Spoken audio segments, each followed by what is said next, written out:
ඔය ගංජා ගහපු යාළුවෝ ඇපදෙන්න එනවද?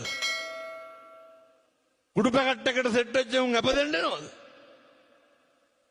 මොකක් කරි වුණාම පුතේ මොකෙක් ඔක තේරෙන්නේ නැහැ නේ මේ කොල්ලොන්ට ඒකනේ කියන්නේ. දෙයක් වුණාට පස්සේ ඉන්නේ අම්මයි තාත්තයි කසාද මැදලා නම් බිරිඳයි විතරයි. ඔච්චරයි. ඒ වුණාට හපංකම් පාන්නේ කාටද? අම්මටයි තාත්තටයි බිරිඳටයි.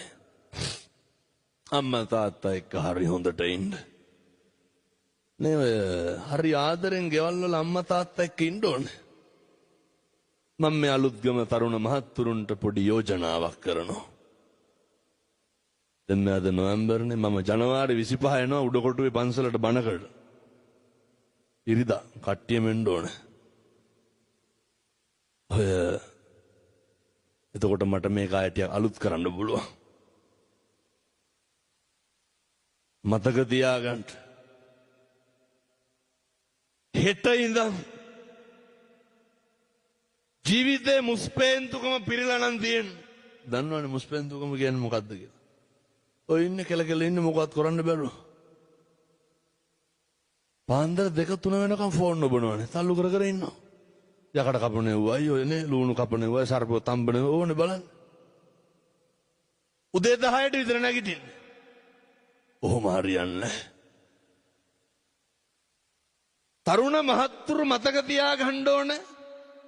එට ඉඳන් කිසි කෙනෙකුගේ සිගරට් එකක් බොන්නේ නැහැ. ලැජ්ජ නැද්ද එකයි සිගරට් කෑලි බොන්න? එකයි බයිසිකල් වල නැගලා යන්න. පස්සෙන් යන්න. උල්ලි වැඩක් කරලා හරි කමන්නේ හැන්දෑවි ගෙදර ඇවිල්ලා කරන්න තියෙන යුතුයකම් ටික කරලා. ඔය සමහර තාත්තලා බලන්නකො වැඩ ඇරිලා එනවයි යනවයි දෙකම එකයිනේ. තාත්තලා හිතන් ඉන්න පොරවල් ගියේ නැත්නම් අරුන්ට වෙරි වෙන්නේ නැහැ කියලා. කාටද යාළුවන්ට? කොල්ලොන්ටත් ඕක තියෙන ලෙඩක්. කොල්ලෝ හිතන් ඉන්න යාළුවෝ තරහ වෙනවලු ගියේ නැත්තම්. පුතේ හොඳට කල්පනා කරන්න. මට මාතර තරුණේ කියනවා මෙහෙත් වැල්ලට කිට්ටුයිනේ. අමුදුරනේ පුදුම යාළුවෝ කන්දක්ලු හිටි.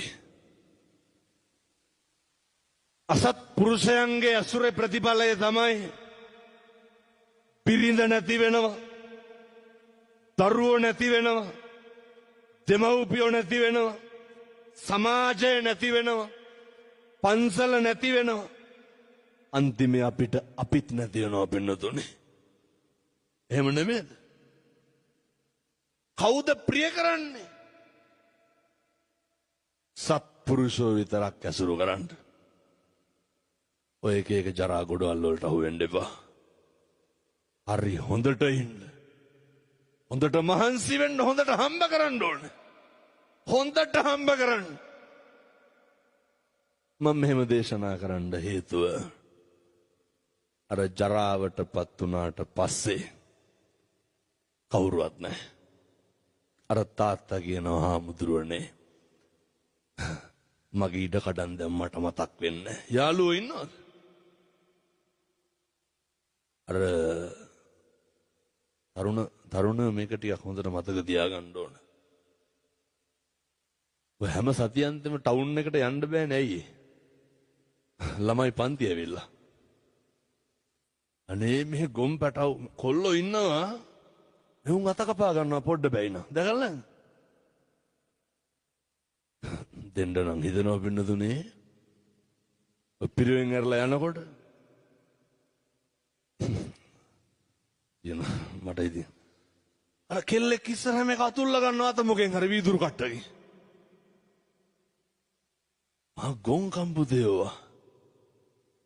කොල්ලෙක් වුණාම ඔච්චර බූරුවෙක් විදියට හැසිරෙන්න ඕනද? ඔය ගොන් වැඩ කරන්නේ නැහැ හොඳේ. තරුණයෙක් වුණාම හොඳ ජවයක් කොල්ලන්ට හොඳ පෞරුෂයක් තියෙන්න එපැයි. දැක්කද අර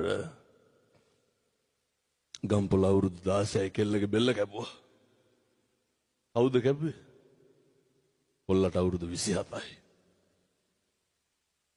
එම කවදාවත් ඔය දේවල් නම් කරන්න යන්න එපා. අම්මා තාත්තා ගැන හිතන්න. සේරටම කලින් තමන් ගැන හිතන්න. අඳින්න ඩෙනිම් 3ක් නැහැ. මගුල් කණ්ඩ කතාව. මේ පින්නතුනේ මේ රාජහල්ල වෙන්න හදනවා.